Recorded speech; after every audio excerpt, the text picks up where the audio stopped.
मनेरीम अभी जो हम FH एप्लीकेशन का सवाल कर रहे हैं 2018 का, ये मैट यूज़र का 7th एडिशन में भी ये सवाल है पड़ा।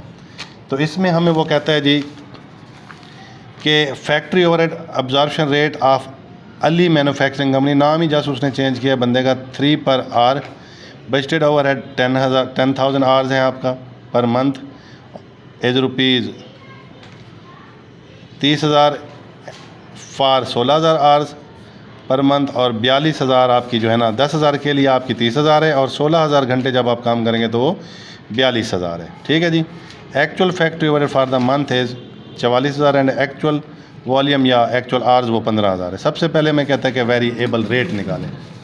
तो यहाँ पे हाई लो मेथड हमारा अप्लाई होता है वेरिएबल रेट के लिए। तो हम यहाँ पे सबसे पहले लेंगे बजटेड FOH, और यहाँ पे हम लेंगे बजटेड आवर्स। अब हमारे 10,000 अगर घंटे हैं, 10,000 हमने घंटे काम किया तो हमारी FOH है जी 30,000। अगर हमने 16,000 काम किया तो हमारी FOH बढ़कर कितनी हो गई है, 42,000। तो पहले change in cost and change in hours हम मालूम करेंगे, ये चेंज मालूम करेंगे। हमारी इंक्रीज़ हुई है FOH 12,000 और हमारे घंटे भी इंक्रीज़ हुए हैं 6,000। तो ये डिफरेंस हम निकाल लेंगे। ये ऊपर नीचे हो जाए कोई बात नहीं, जस्ट आपने देखना है कि इंक्रीज़ ही हो रही है या डिक्रीज़ हो रही है, तो वो डिक्रीज़ में भी आपका माइनस वैसे ही क्रॉस हो जाता है। तो ये जो भी चेंज आता है ये सारा वेरिएबल की वजह से आता है। तो इसकी वजह से हम वेरिएबल रेट निकालेंगे। चेंज इन कॉस्ट ऊपर रख देंगे और चेंज इन आवर्स नीचे रख देंगे। इस तरह ये आपका वेरिएबल रेट निकल आएगा 2। ये आपकी थी रिक्वायरमेंट नंबर 1। फिर रिक्वायरमेंट नंबर 2 में कहता है बजटेड फिक्स ओवरहेड। अब फिक्स जो आपकी है FOH वो हर लेवल पे सेम रहती है। इसका फार्मूला होता है टोटल कॉस्ट यानी टोटल FOH मनफी वेरिएबल कॉस्ट। अब टोटल कास्ट हम बजट में से कोई भी ले सकते हैं। 30,000 अगर हम लेते हैं तो हम वेरिएबल कास्ट 10,000 घंटों की फिर यहाँ से माइनस करेंगे, 2 के साथ ज़र्ब करेंगे, ये आ जाएगा आपका 30,000, ये आ जाएगा 20,000। तो इस तरह ये डॉलर 10,000 है। इसी तरह इसको चेक करना चाहें तो आप 42,000 ले लें टोटल कॉस्ट, लेकिन फिर आप 16,000 घंटे लेंगे वेरिएबल के, 2 के साथ ज़र्ब करेंगे, ये 42,000, ये हो जाएगा आपका 32,000। तो इस सूरत में भी ये आपकी फिक्स कॉस्ट 10,000 ही निकलेगी हर लेवल पर, ये क्योंकि सेम निकलती है। Number 3, the capacity hours eight which factory overhead applied rate is computed. अब वो कहता है कि वो घंटे आप बताएं जिसकी बुनियाद पर आपने अप्लाइड रेट निकाला है। ठीक है जी। तो सबसे पहले आपने क्या करना है जी,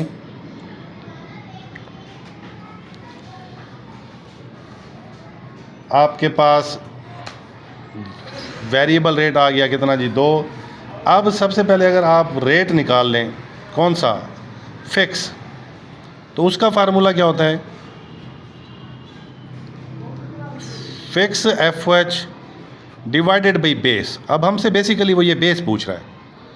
तो हमारे पास फिक्स रेट कितना होगा, अगर हमारे पास अप्लाइड रेट है 3, वेरिएबल रेट है 2, तो फिक्स रेट हमारे पास 1 है, और फिक्स FOH हमारे पास कितना है जी 10,000। तो नीचे ये बेस बेसिकली वही घंटे हैं जो आपके बजटेड हैं। तो यूँ क्रॉस मल्टीप्लाई करेंगे तो हमारा जो बेस का फार्मूला यानी कि बजटेड जो आवर्स हैं आपके अप्लाइड के मुताबिक जो निकाले गए थे, जिसकी मदद से अप्लाइड रेट निकाला गया था, वो 10,000 तकसीम ये 1 आ जाएगा। मैथमेटिकल जब हल करेंगे तो 1 पे डिवाइड करेंगे तो सॉरी आपके पास 10,000 घंटे आ जाएंगे। ये 10,000 घंटे आपके कौन से घंटे हैं, जिसकी बुनियाद पर आपने अप्लाइड रेट निकाला था। उसके बाद ही हमसे वो कहता है नंबर 4 अप्लाइड FOH। तो अप्लाइड FOH हम कैसे निकालेंगे जी, अप्लाइड रेट ज़र्ब एक्चुअल आवर्स। अप्लाइड रेट हमारा कितना है, अभी हमें दिया गया 3, और हमारे पास एक्चुअल आवर्स कितने हैं, वो हैं 15,000। ज़र्ब करेंगे तो ये कितना आ जाएगा जी, 45,000 रुपये। उसके बाद नंबर 5 अंडर ओवर अप्लाइड आपने निकालना है। तो अंडर ओवर निकलता है या ओवर निकलता है, ये सबसे पहले फार्मूला अप्लाइड FOH और एक्चुअल FOH। अप्लाइड FOH आपके पास 45,000 है और एक्चुअल FOH वालेकुम अस्सलाम, तो 1,000 रुपये का ये डिफरेंस है। अप्लाइड ज़्यादा है तो इसको हम कहेंगे ओवर अप्लाइड, इसको हम कहेंगे जी ओवर अप्लाइड। नंबर 6 हमें कहता है बजट वेरिएंस यानी कि स्पेंडिंग वेरिएंस। बजट वेरिएंस से मुराद स्पेंडिंग वेरिएंस होता है। इसका फार्मूला आपका क्या है जी, बजटेड FOH और एक्चुअल FOH। एक्चुअल FOH तो आपको दिया गया है, अब बजटेड FOH आप मालूम करेंगे एक्चुअल घंटों के मुताबिक। एक्चुअल घंटे कितने हैं, 15,000। इसका फार्मूला होता है फिक्स जमा वेरिएबल। फिक्स हमारी कितनी कास्ट है हम निकाल चुके हैं 10,000। वेरिएबल हमारा रेट 2 है और इसको 15,000 घंटों के साथ ज़र्ब करेंगे। वेरिएबल को हमेशा चेंज किया जाता है। तो ये आ जाएगा आपके पास ये 30,000, टोटल मिला के ये आ जाएगा आपके पास 40,000। ये 40,000 है जी आपके पास, एक्चुअल आपका ज़्यादा है, 4,000 का डिफरेंस है, तो ये हमारा अनफेवरेबल है। उसके बाद नंबर 7 हमें कहा जाता है कि आपने नंबर 7 निकालना है जी कैपेसिटी वेरिएंस, जो आइडल कैपेसिटी है। CV इसको लिख रहा हूँ मैं, बजटेड FOH जो भी हमने निकाला 40,000 और साथ में हम लेते हैं अप्लाइड FOH जो कि हमारा निकला था 45,000। इस तरह ये अप्लाइड हमारा ज़्यादा है तो इसका मतलब हमने काम कैपेसिटी से ज़्यादा किया है और ये हमारा फेवरेबल है। शुक्रिया।